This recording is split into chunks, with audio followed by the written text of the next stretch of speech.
কত হলে যে আজ যে একটা নিউজে দেখলাম আমরা ফেনীতে 121 ডায়নেটিক্যাল সেন্টার সহ হাসপাতাল প্রাইভেট আছে। তো এখানেতে 66 সরকারি কোনো অনুমতি নেই, না আছে ঠিকমতো চিকিৎসার ব্যবস্থা, বালা ব্যবস্থা না আছে, কি আছে যত রকমের 2 নাম্বারই আছে, সব এগুলোর কাছে আছে। তো এই অনুমতি ছাড়া বিআরটিসির অনুমতি, বিআরটিসির লাইসেন্স ছাড়া এখানে কীভাবে খুলছে, এখানে চালায় কোন, এখানে সেন্টার দেখুন।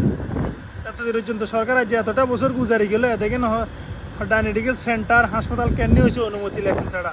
ফেনী শহরে কি প্রশাসন নাই? এগুলো কি চোখে দেখে না? এইভাবে 2 নাম্বারই হ্যাং করে লেছে।